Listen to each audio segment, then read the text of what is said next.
अध्याय 7 विज्ञान योग। इस अध्याय में भगवान कृष्ण हमें पूर्ण वास्तविकता के बारे में बताते हैं कि माया और देवत्व के प्रति आकर्षित और विरोध करने वाले 4 प्रकार के लोगों पर काबू पाना क्यों मुश्किल है। वीडियो को अंत तक देखें और हमारे चैनल को लाइक और सब्सक्राइब करें। प्रवचन के मुख्य बिंदु। अनुभवी ज्ञान का उल्लेख। श्लोक 1 से 3 में पारलौकिक पैरा और अभूतपूर्व अपरा प्रकृति के गुण। श्लोक 4 से 7 संपूर्ण वस्तुनिष्ठ दुनिया में आत्मा की सर्वव्यापकता। श्लोक 8 से 12 में आसुरी गुणों की निंदा और दैवी गुणों की स्तुति और 4 प्रकार के भक्त।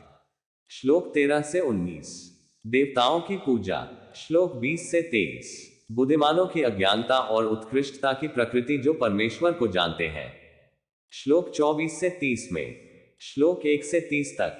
श्लोक 1 भगवान ने कहा, हे पार्थ सुनो, कैसे मेरे साथ मन लगाकर और मेरी शरण में आकर और योग का अभ्यास करके तुम निस्संदेह मुझे पूर्ण रूप से जानोगे।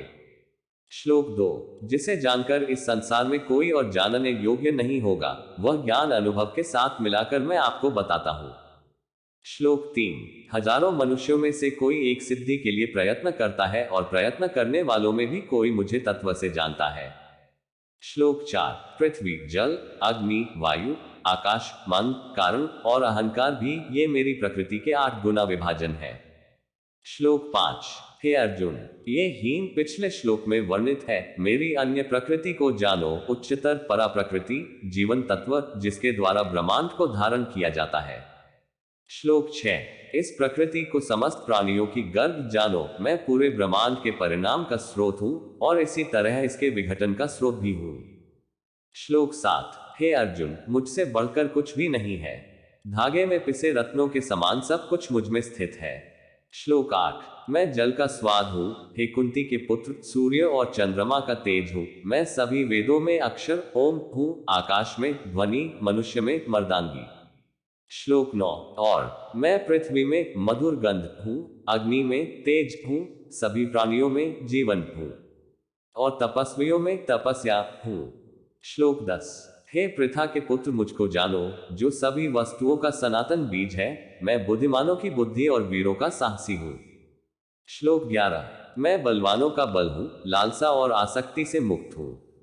मैं भारत का स्वामी, सभी प्राणियों में इच्छा है जो धर्म के विपरीत नहीं है। श्लोक 12 और जो कुछ भी चीजें हैं सत्व, रजस और तामस की प्रकृति की, वे सभी मुझसे ही हैं। हालांकि मैं उनमें नहीं हूं, वे मुझ में हैं। श्लोक 13 इन 3 गुणों सत्व, रजस और तामस से बनी प्रकृति से मोहित होकर सारा संसार मुझ उच्च और अविनाशी को नहीं जानता। श्लोक 14 गुणों से उत्पन्न मेरी इस दैवी माया को पार करना कठिन है। जो केवल मेरी शरण में जाते हैं वे इस मोह को पार कर जाते हैं। श्लोक 15 दुराचारी, मोहित और नीच मनुष्य माया के द्वारा ज्ञान से वंचित और असुरों के मार्ग पर चलने वाले मेरी पूजा नहीं करते। श्लोक 16 4 प्रकार के गुणी पुरुष मेरी पूजा करते हैं। हे अर्जुन, कष्ट में मनुष्य, ज्ञान की खोज करने वाला, आनंद लेने वाला व्यक्ति और भरतश्रेष्ठ, ज्ञान से संपन्न व्यक्ति। श्लोक 17 इनमें से बुद्धिमान व्यक्ति, हमेशा दृढ़ रहने वाला और केवल एक के प्रति समर्पित सबसे अच्छा है, क्योंकि मैं ज्ञानी पुरुष को परम प्रिय हूं और वह मुझे प्रिय है। श्लोक 18 वास्तव में वे सभी महान हैं, लेकिन ज्ञान से संपन्न व्यक्ति को मैं अपना स्व मानता हूं, क्योंकि मन में स्थिर होकर वह मुझ में ही सर्वोच्च लक्ष्य के रूप में स्थिर रहता है। श्लोक 19 अनेक जन्मों के अंत में ज्ञानी पुरुष वासुदेव को ही सब कुछ जानकर मेरी शरण में आता है।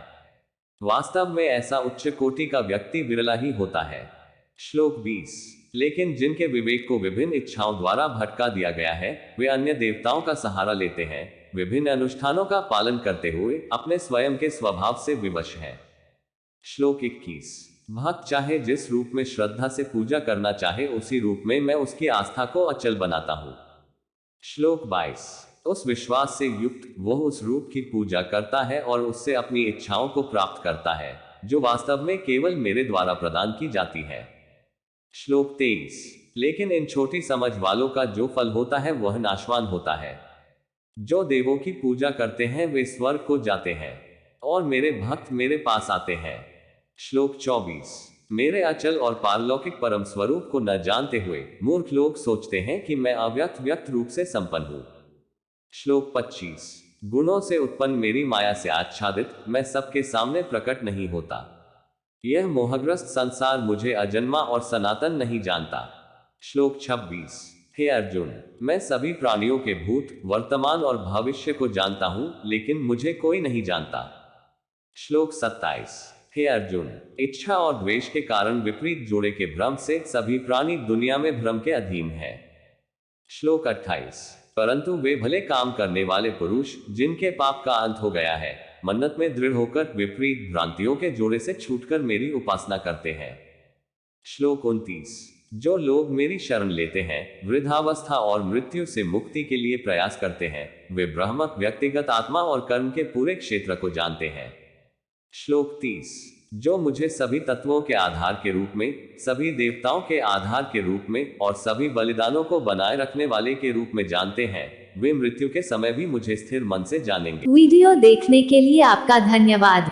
वीडियो पसंद आया हो तो हमारे चैनल को लाइक, शेयर और सब्सक्राइब करें और नीचे दिए बेल आइकॉन को भी दबाएं।